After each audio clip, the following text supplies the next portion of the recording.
Well, good morning, everybody on the West Coast, and good afternoon, everybody on the East Coast. Thank you for joining us today.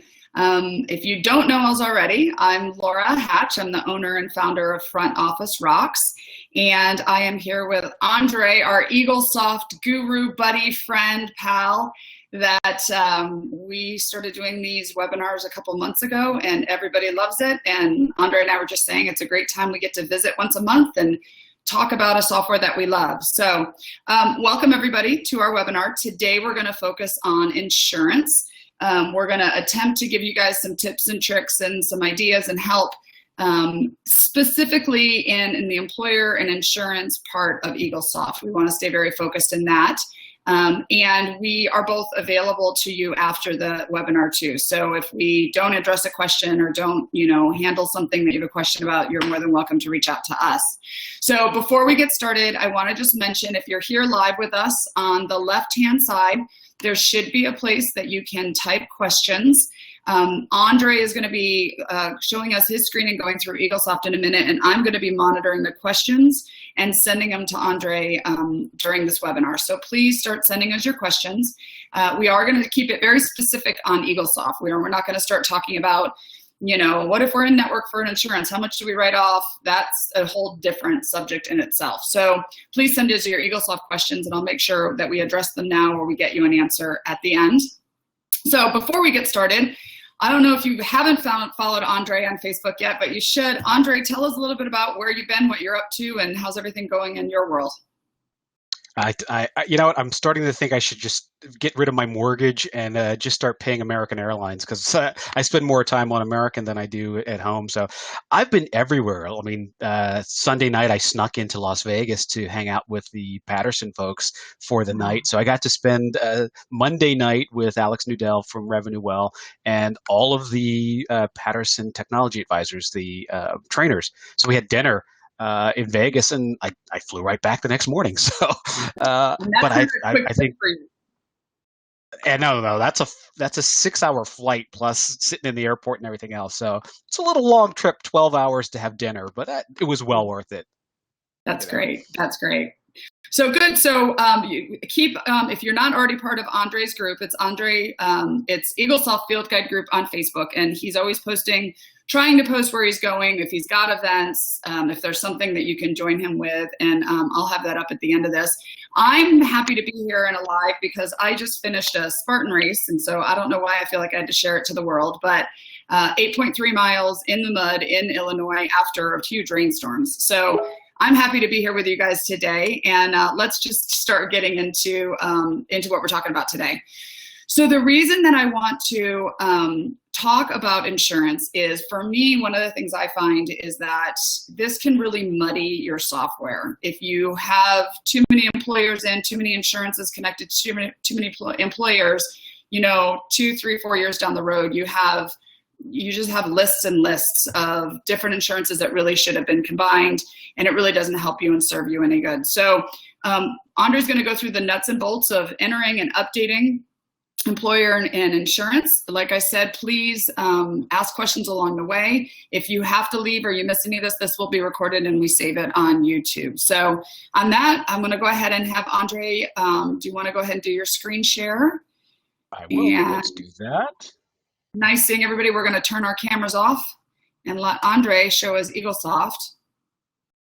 And then make sure you make it as big as possible so that everybody can see it. There we go. How's that look for you? That looks great for me. There we go. Cool. Perfect. All right. So let's talk about our list. And we're going to talk about insurance companies first, because this is kind of the basis to be able to do anything else. One thing that I'm really clear about is and Laura made the statement correctly. If you don't have this list correct, you're running through mud, and she's now an expert in running through mud. It will slow you down. If you have Delta Dental and I can't tell you, I live in the state of Pennsylvania. I can't tell how many times I've seen Pennsylvania spelled 8,000 different ways. So it should be listed as Delta Dental of PA, NJ, DE for Delaware, et cetera, et cetera. We shouldn't have 8,000 insurance companies in there. There really aren't that many. There may be 100 tops that you should have in your list. And that list should start with Delta Dental of and a 2-digit PA. And to be correct, let's make it in caps, PA. So that should be the way the software is set up. When we do that, we should have the proper PO boxes, all right, the proper cities and states, all that stuff. And I'm going to show a trick later on when we start talking about insurance processing. If we do a payment group for Delta, if we do Delta PA, Delta PA also handles New York and Delaware. So if you can actually have a payment group, we can actually do bulk insurance payments with one insurance group instead of doing it just by insurance company. And then the proper claim payer ID and NEA payer ID. So those are the things to set up this so that it's properly working and not running through the mud. If you do that, then when we go back to our list and employers, we're going to have them set up to the proper states. All right. So let's just take the first one on my list because this is my favorite one to talk about. In your list of employers, and hopefully your list looks as clean as mine. I know you're going to have a longer list. Yeah. Okay. AARP is a source of insurance. So the word employer is kind of a misnomer. It really is coverage list. It's a source of insurance. There should never be anything in this list that says self or retired. So if I'm retired from my company, the group process. If I'm self-employed, which I am, it would be listed as the crew process. So Laura, perfect example for you, it would be listed as front office rocks. And all of the employees that you have would be listed as front office rocks. And it wouldn't be listed as self, or when you do finally decide you want to slow down and retire, like kind of like I'm doing, right? It wouldn't be listed as retired. It would be listed as front office rocks retirees. All right. So there should never be anything in your list called retired or self. It should be listed as what they are. And I'm going to show you how when I set up an employer, I set them up. Andre, I'm going to ask you a question real quick. One Sure. of the things that with Front Office Rocks, I'm really big on training new employees the right way from the beginning, because this is how we get muddied stuff in Eaglesoft. Do you recommend having like a list, a place that something that you can give to people who are going to be adding insurances so they follow, like you said, Delta Dental of PA, not Delta Dental of Penn? What do you recommend for anybody that is just starting out in this area, entering stuff in Eaglesoft?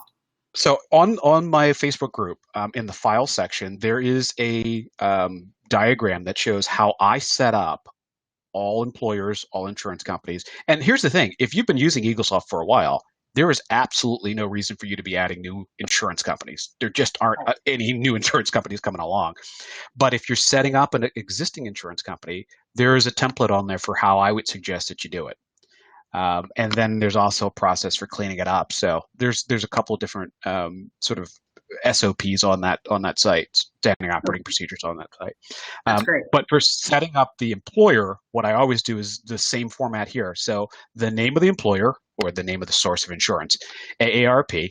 The last time I updated this information, which was May of 2018, that they use a patient ID number, and that there is no assignment of benefit. So I always use that same sort of nomenclature, that same setup when I set up an employer. I name the employer, I give the last date that I updated it, or the last time I put information in here, how they are ID'd. So this one, they're using a patient ID number. And I always use an indication like no assignment of benefit so that I can quickly look at my list. So again, look at my list, and I can quickly look at my list and be able to tell when was the last time any of these plans were updated. And you can see some of them are really old because they don't have a date, and it's before I started using that format. So that 518 tells me a lot. Question for you.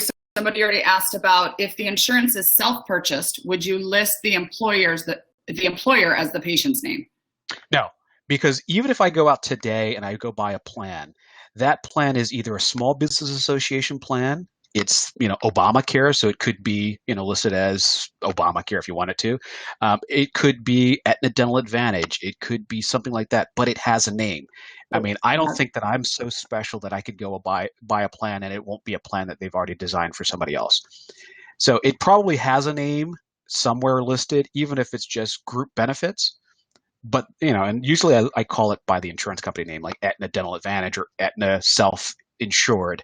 But that way it has a plan and I can utilize it for other people, because you're going to find, based on the group number, that there are no true individual plans. If so, there's probably something where it's a group number with some sort of, a suffix that tells you there's the group number for individual plans, and then that 001 might be high option, a 2 low option, et cetera, et cetera. So, and for those watching this, if you're kind of newer to this, the reason you want to do that is because then when this group updates their insurance, everybody associated with that group, every patient will get the update versus having 7 different plans. And then when you do an update, you're not getting all of the patients under that, listed into each little plan that you have. Exactly. And that's what we find with almost all the Eaglesoft offices I've gone to who've approached me about quote unquote insurance problems, is they say, well, it's just too much to keep up on, or, this will never be straight, or I never can get my estimations correct. And it's just like you're saying, they updated one and didn't update the other. They updated Delta of Pennsylvania spelled some weird way and didn't update Delta of Penn. Right. And so they're not going to the right addresses. So little things like that mean a whole lot. Somebody had mentioned they run into this creating a new insurance company because there's a PO box is different. So what about if addresses are different? So if the addresses are different, like example, Delta Dental of Pennsylvania, they have box 2105 and they have box 2159. Both of those are correct. The ones that say 1 Delta Drive are incorrect because that is the corporate office. It is not a mailing address for claims. So, I see that all the time. People have 1 Delta Drive, and yes, it is the address of Delta Dental, but it is not a mailing address for claims. So if you saw Delta Dental of Pennsylvania, you will see 2 different PO boxes, and that's correct, but you'd be able to see it through your employer list. You'd see your PO boxes right here. And there's nothing wrong with having multiple PO boxes. But just be careful. I see a lot of times somebody will get a PO box for some sort of special case where they were asked, by an advisor to send in something, and then they start using that as a mailing address for all claims. That's not correct. Got it. Okay, great. So that was a good question. So down here for the address, I never put anything in here. Imagine somebody comes in from Walmart. You wouldn't list their individual address, so I leave that blank. If it was, say, GM Michigan as opposed to GM Florida, maybe you could list them differently, but you'd be able to tell by the group number if it's a different plan. So there's really no reason to add an address here. I never put anything in the group name because it's just a waste. It doesn't show up any place in my list, so why bother? If you're going to designate something, designate it over here in the actual name, but in the group name, there's no reason to put anything. The group number is super important, and make sure you use every single digit. So if it starts with a 0, put the 0 in there. I use the example, if your social started with a 0, you can't just on your tax return just skip the 0 and think that the federal government's going to find your ID that way. So list the group number, including all of the suffix numbers. Then when it comes to deductibles, yes, you want to put it in here, and maximums you want to put in here. Now, for those people who take Medicaid or those people who take plans that have unlimited maximums, you want to make this max 99999 to show that it's pretty much unlimited. Otherwise, if you put this in as a 0 max, assuming that's going to, say there is no max to this plan, what's going to happen is it's going to say there's no benefits available. So make sure you're putting in some true number. The next part is beginning month. And this is when the plan rolls over, when the benefits re-up. A good rule of thumb, I'm in the Northeast. This might not affect you, Laura, because you're in a nice sunny place. But in my area, no union has a December rollover plan because nobody wants to strike in January. So almost all union plans in my area, if nothing else, roll over in August, September, October. Most school districts roll over right before school starts because they want to be able to strike right before school starts. So little known fact. from Andre and about unions. I had no idea. Yeah. So almost all unions, they all roll over in that kind of time frame because I don't want to stand on the picket line in January in Pennsylvania. Right. So, and then again, our insurance company will pop up here. All right. And if set up properly, you will have your telephone number show up there properly. All right. And again, make sure you're using the main telephone number and not some number that you randomly got from some advisor. If you have a secondary number in your setup for your insurance company, it gives you a place for a secondary number, and you can put in there like great number for advisor or something like that. But make sure you're putting the main contact number in the first field so that when you look at your employer list, that telephone number shows up right there. Okay, so before you go any further, we have a couple questions kind of back to stuff you've talked about. So you mentioned that you have a cleanup SOP, and if somebody's not part of your group or not on Facebook, we'll just go ahead for the person asking about that. We'll put contact information at the end of this. You can reach out to us. I'm sure, Andre, you would be good to share that with anybody who might not be able to get it off Facebook. Sure. Yep. The next question we have, and I don't know the answer to this, is this webinar applicable in the Canadian market? Is Eaglesoft in Canada? Eaglesoft is in Canada, yeah. Is this applicable, the insurance stuff we're going to go over for them, or is it going to be significantly different in Canada? Canada does have some, the Canadian dental has a little different setup, but Eaglesoft does have a Canadian support system. So if they have a question that's specific to the Canadian market, they can ask. But even for the U.S., Hawaii has almost a completely set up.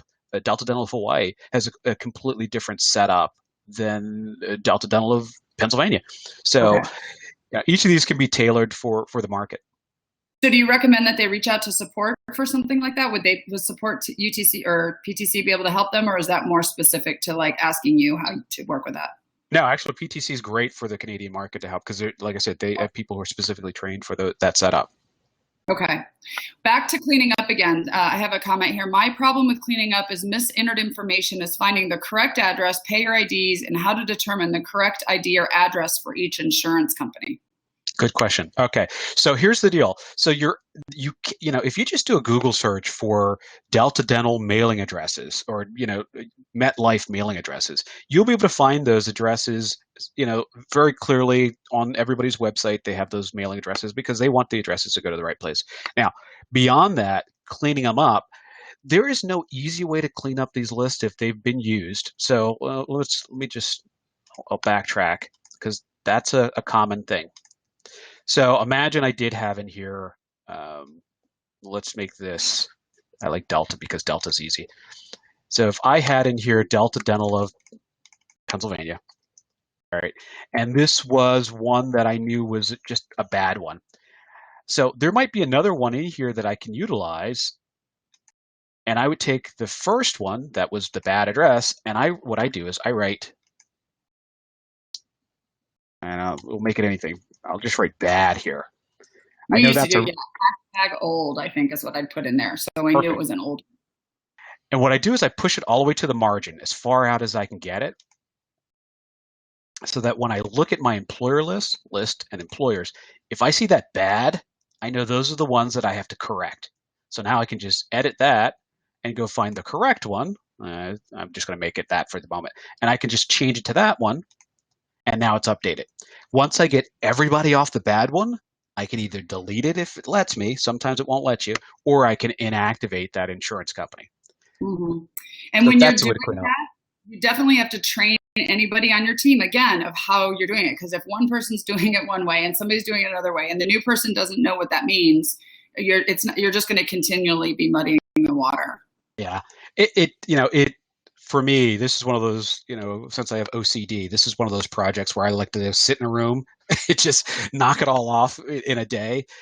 And you can get this list as clean as you could possibly do it. I worked with an office over the course of 4 months. It took me that long. And we went from about 3,000 insurance companies down to about 100. Oh, wow. It was crazy. The next question, they said, is there a good list for 100 or so of the insurance companies that we could get to clean it up, or is it going to be dependent on the region? Well, here's a quick tip. You see, you're not going to have me sitting in here in your picture frame, but if you go to this, you left click go to FAQ, and I'm going to do this live for you to see how simple it is.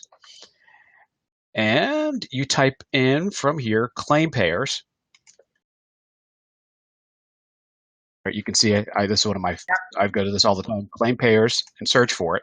There is a list of claim payer IDs, which will also give you a list. There's the claim payer ID list. It'll give you a list of all the insurance companies out there. So that would give you the claim payer IDs, proper claim payer IDs, and it would give you a good way to start searching for addresses. Once you have proper names and ID numbers, then you can go back and go to your insurance companies, edit those insurance companies, make sure you get their claim payer ID and number in there, and then start finding your proper addresses. Awesome.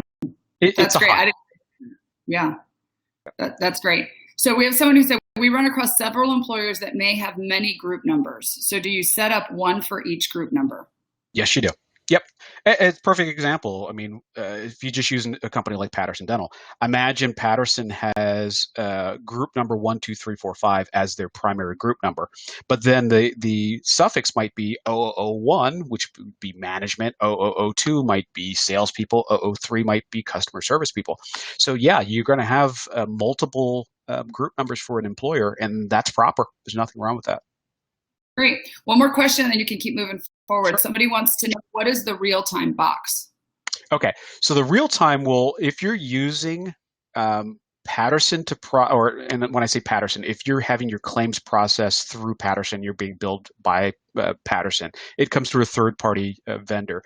But if your claims are going through Patterson and not, say, Tasia or Renaissance or any of those other third parties, if you're sending your claims through Patterson, there's something called real-time services, real-time eligibility, all right, real-time claims, so you can see your claims pretty much as they get processed. You can see that the claim has been accepted, and you can see the status of the claim.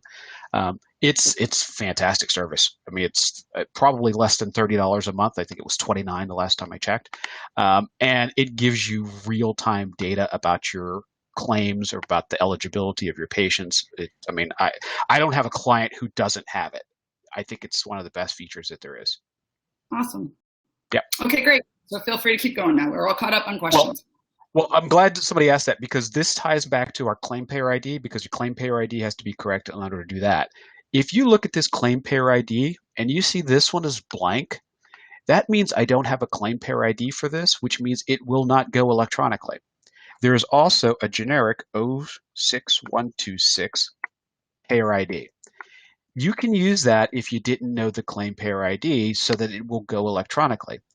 But it's like putting 99999 for somebody's social security number. It is a generic, and it will actually generate a paper claim from the clearinghouse. And in some cases, you may be charged an extra amount of money in order to process that claim. So I see a lot of offices that have that 06126 in their list. And yes, it works. And yes, your claim will go out, but you may be slowing down your claim, and you may be charged more just by having it there. So it's a nice thing to have, but it's also it can be a nightmare long term. So you want to make sure that claim payer ID is correct. All right.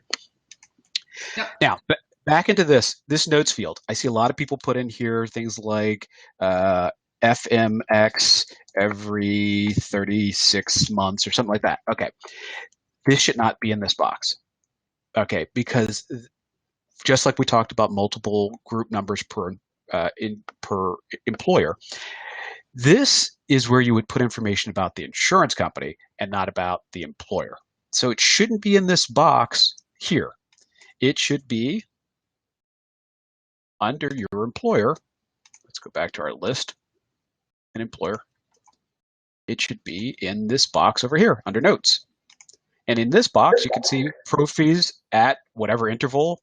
Pro fee at whatever percentage at this interval, fluoride at this. So I actually create this little note here so that I can fill in the blanks.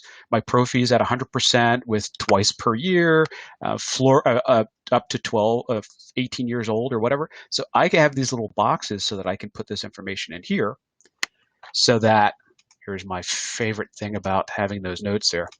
When somebody's in a chart, I'm going to skip over here to my chart. When somebody's in the chart and they're looking up patient information from the chart, there's a box. So when your hygienist says, can they have a prophy twice a year, or is it 2 per calendar year, or whatever, there's an insurance box here. That information pops up right there in the corner, so there's no reason to leave your chart in order to see those notes. So that's a killer thing to do. You should always have your information in that notes field in order to be able to get to that information quickly. That's the proper place to put it.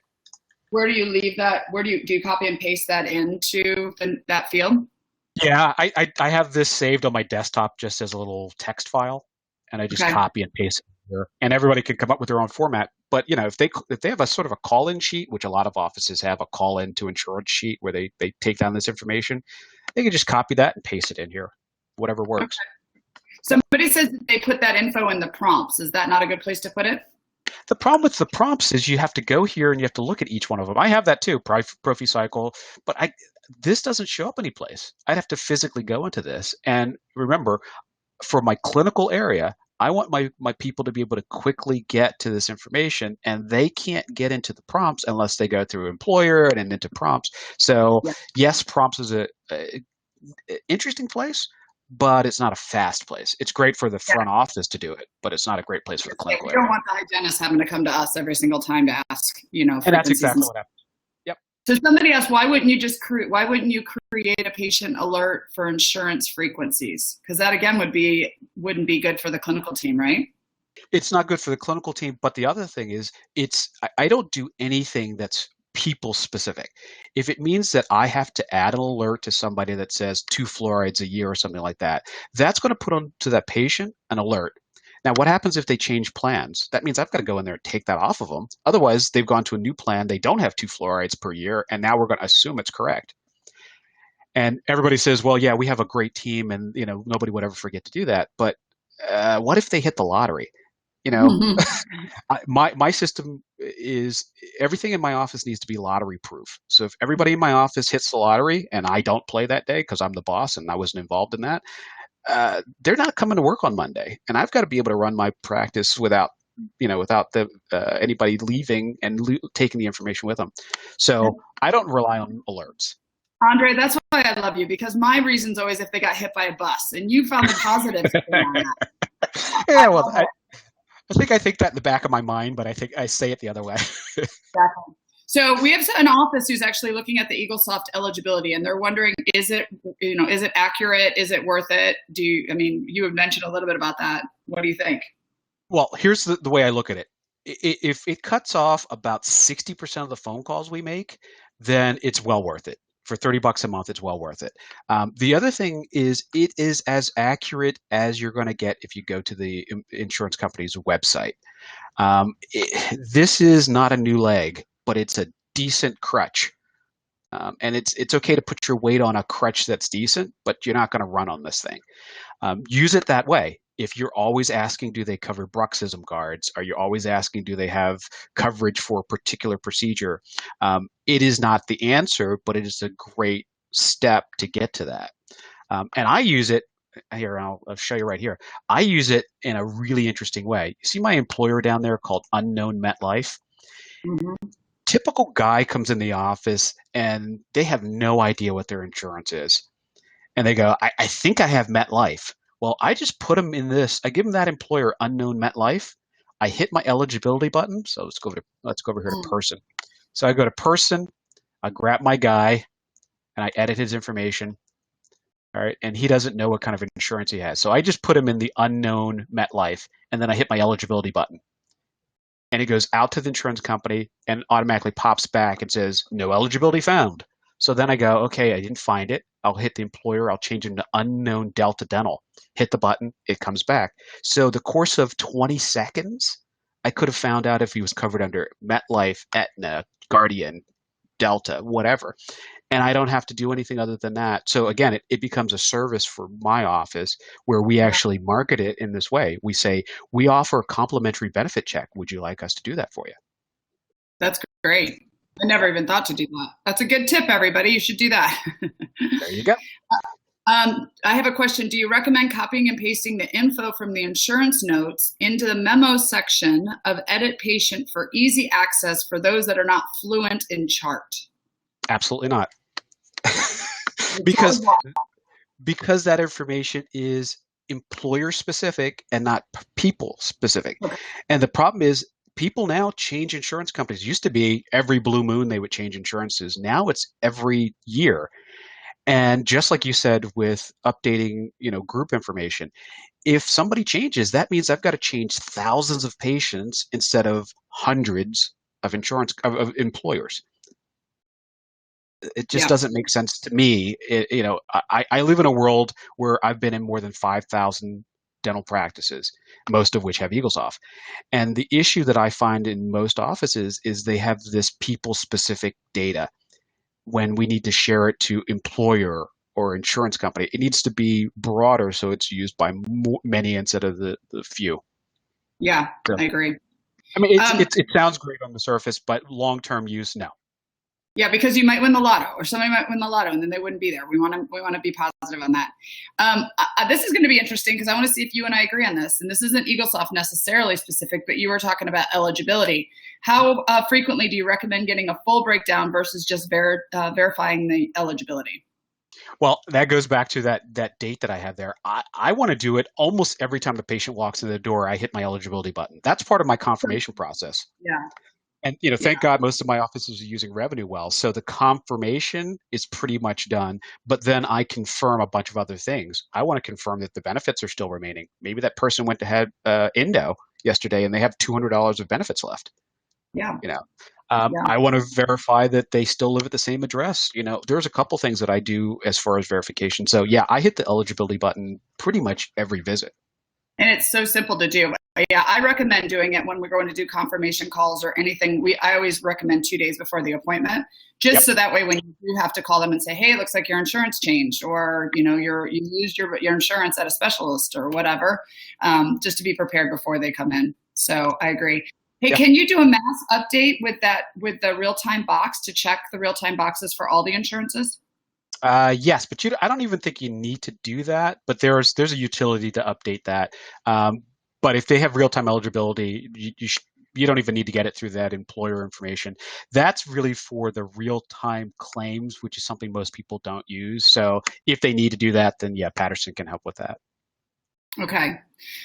Delta Dental has letters and numbers for their ID when using eligibility button. Why does it not read the letters? Okay. I have to always put the security number.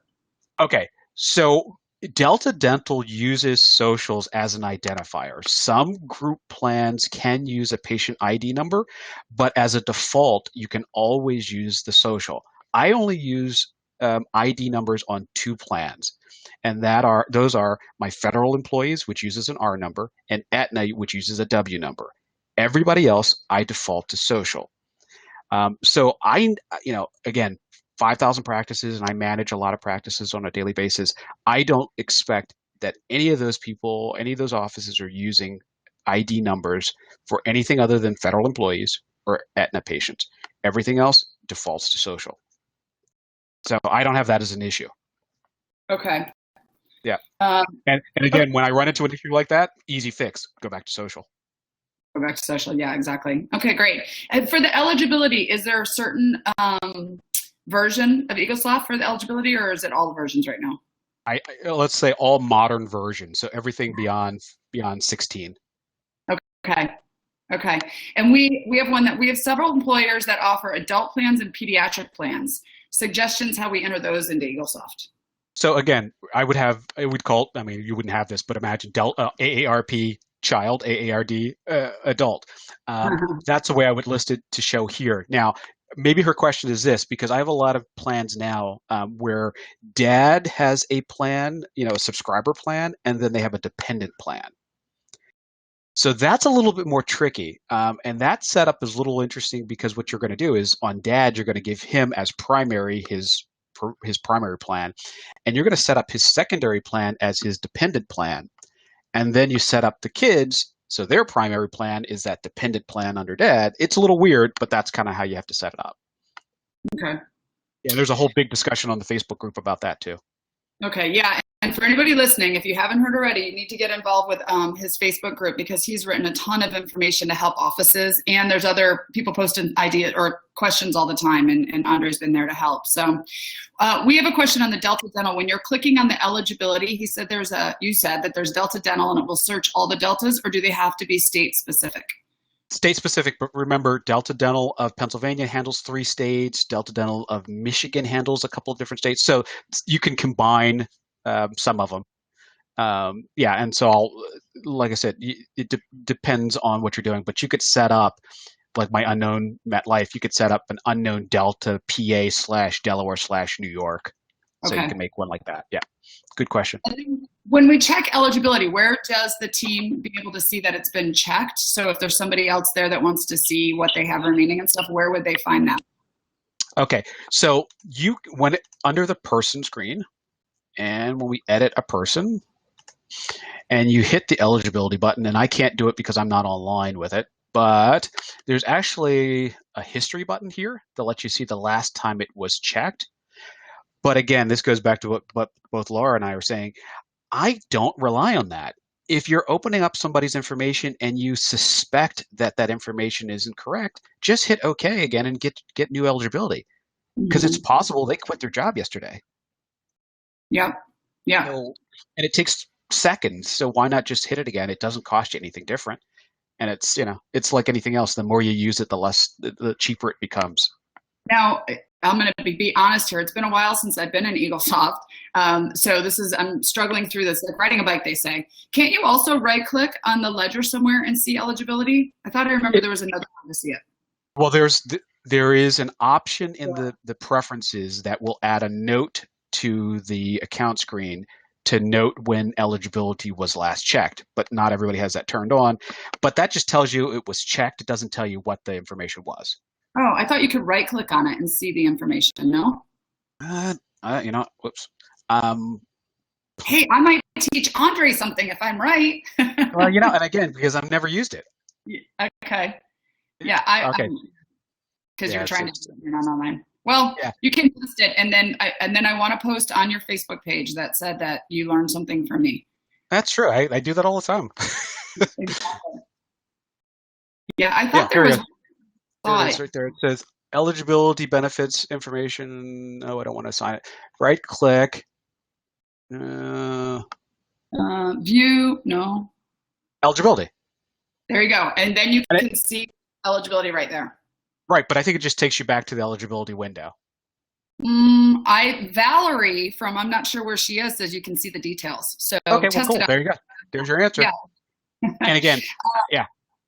Okay, so when you have you been able to put the supplemental insurance tab? Let's see. Have you been able to put the supplemental insurance tab to use it effectively yet? I've been trying to use it for patients that was triple covered and it did not work. I know this question's off topic.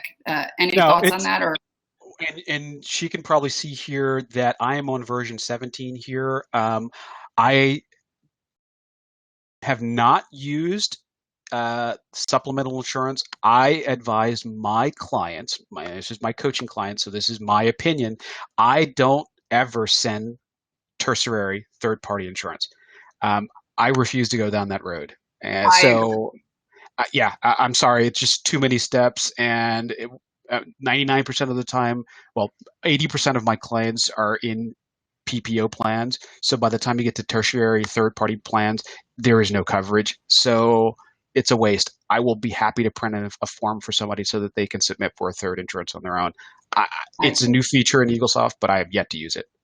Yeah, I agree. Somebody mentioned that version 17, there's no eligibility button. Oh, it's there, but it has to be turned on.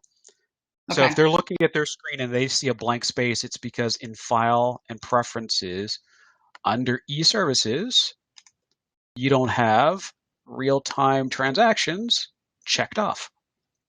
So once you check that box and hit Save, it will put that button on there for you. But again, you have to be subscribed to it anyway.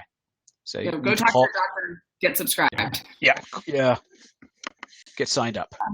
How do you recommend labeling the plan for employers with multiple plan options, but they have the same group number? Good question. So again, I'm in the neighboring state to New Jersey. The state of New Jersey employees are all listed as state of New Jersey. Um, After the name of the state of New Jersey, I'll put high option, low option, that kind of thing. Mm. That way I can tell who's who. So I put high option, low option, or I'll put 1550. So that's a $1,500 maximum with a $50 deductible. So they're always going to be in the descriptions here. It may be the same group number, but I could see state of New Jersey, 1550 listed there. Right. Okay, great.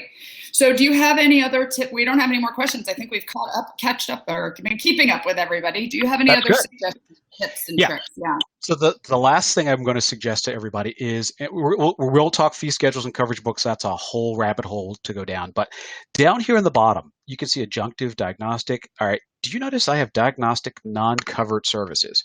So Yeah. imagine those services that are diagnostic. So imagine study models or those kind of things where we don't want it to show that it's covered 100%.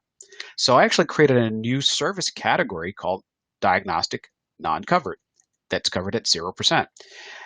I suggest that my clients post every single working film that they've ever done on a patient as a working film. So we have an A0220, so an admin code for 220 or 230. I post those to the ledger so that I can see how many X-rays we've taken on a patient, and we mark those as diagnostic non-covered services. They don't go to insurance, but if they happen to, we're going to know that.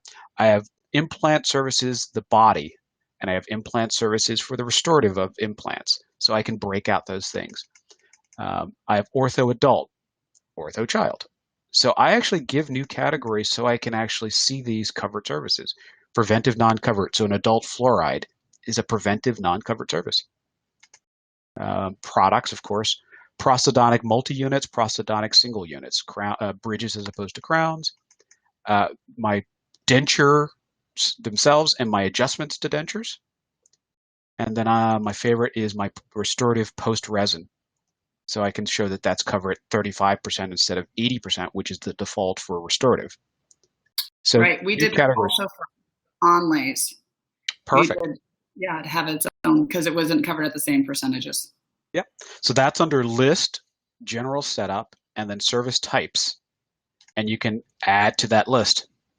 So and again, this goes down. Most people have an insurance breakdown form that they call insurance companies, and they get this list. You could have your, night guards or whatever else you do in your office specifically, and make categories for those things. And within every category, it gives your default percentages and then what every single employer would cover. Somebody asked, are those service types automatically the same as the service types on the schedule? No. So the service types, and she's talking appointment types, completely different. The appointment type, all that's for is giving it a color and setting a timeline. That has nothing else to do with anything else. And, as a tip, I don't have in my schedule, so appointment types, I don't have services. I only have timelines and colors. So it's a little different. My world is about keeping it as simple as possible so that, again, if I have to leave the practice, somebody else can take over and would be no issue. Luckily, we're recording all these. So when you do win the lotto and you don't do this for us anymore, then we have to record them, right? Exactly right. Yeah. So last thing, and I don't want you to go over how to clean up the insurances, but if you were walking into an office and you were looking at the insurances, I mean, is there a red flag of when they really need to spend some time cleaning up insurances, or any guidance that you would say of when it's time to take the time to do that? I think it's an ongoing process. If you've got a busy office and you're, a one-man show, you're the only person at the front desk. I've been there myself. I tell you, as you go through your employer list, somebody new comes in and they work for Newsday, you should just open up Newsday, put some sort of indicator that you just updated this, all right, and then make sure that your insurance company is correct. Go in here and update your insurance company. If you have to, put today's date here so you know that this is a good one that you just updated. All right. And just keep going at that. Just keep working it until when you get to your list, everybody on your list is updated. And don't worry about it. It'll slowly evolve. But unless you're going to come in and do a day where there's no patients, you're not going to answer the phone, this is not a project you want to take on, because it will kill you, and you'll just get you'll be done with it. So yeah, I do it also one at a think time. and as offices grow, the problem that we have is a lot of the knowledge stays with the person who's doing it, and it's not transferred to the new people. And then it's kind of like entering a duplicate patient. You know, the patient's already in there, but they didn't see it wasn't marked as patient. Now you have 3 people under the same name. So it's really important, whatever your system is in the office, that you document it so that the next person can follow that and follow the same thing, because otherwise you're going to end up having 4 different systems. And everybody who's been new to a dental office knows you talk to 4 different people up front and they tell you 4 different ways to do things. And that's probably the biggest issue that causes this to get really messed up. So yeah, and I also think that offices need to be less generous with security. I really think that you need to turn off the ability to create new insurance companies. There's a lot of things that just like going to Walmart. Sometimes you just have to call a manager. Turn that blue light on, and you call your manager for help. Right, I agree, definitely. Awesome. Okay, great. Well, I think we're all caught up. Do you have any other thoughts for anybody before we end this fun insurance section? Well, that's the big tip. Those are the big tips, because beyond that, like I said, if we start getting into fee schedules and coverage books, we're going down a rabbit hole that we need to spend a lot more time on. Exactly. All right. Well, let me take this back then. I'm going to go ahead and share. Oops, last page. And let me see here. So what I want to, I don't know where my PowerPoint went, so we're just gonna, let's see. So again, if you want to learn more, go back and learn some of the tips and tricks that Andre's done. He's available on Facebook, Front Office Rocks, if you're not already a client. We are an online training website, and we have over 180 videos, webinars, training documents. We are here to help front offices run better and bring training like this to you. We're available online. I do not go in office. We are here to just be a resource for you while you're in the office. Andre, you want to do a little plug for your group on Facebook? Yeah, so everybody should go over to Facebook and type in the search bar Andre's Eaglesoft Field Guide. It's a great way to bounce ideas off not just me, but everybody else in the group. I'm pretty much live on the site from about 5:30 in the morning until about 11:30 at night Eastern. So I'm probably available, but if I'm not there, there's a ton of resources. There's some of my good friends who are also certified Patterson technology advisors who give great advice, and that's the way I would go. Yeah, excellent. And I'm noticing that picture of us. We need to get a new selfie next time we're together. I know, we should. Yeah, exactly. And I did get one last question, and then we'll let you guys go. Somebody asked our thoughts on outsourcing insurance, and I've written a couple articles on that. I actually am a big fan of outsourcing different parts of what can be done at the front desk. So reach out to my team if you want to have some more information on that, because I did it in my office, and I think it's huge. So on that note, thank you again, Andre, for your time pleasure. today. This was great. For everybody, the next one we're going to do live will be July 24th. And we are now flipping to the other side of Eaglesoft, and we're going to start messing around in Chart. So we're going to do an overview on Chart, and then we're going to get into treatment planning and all of that other fun stuff. So at the end of this, you will receive a survey. Andre and I are going to do probably 5 or 6 more webinars, and then we're going to run out of ideas. And we really want you guys to let us know, what do you want to talk about? What do you want to learn about? Because as long as they let us talk live on the internet, we'll keep doing these. So, so thank you, everybody. Thank you, Andre. Everybody have a nice day back at work, and we will talk to you guys in July. Thank you. Bye. Bye.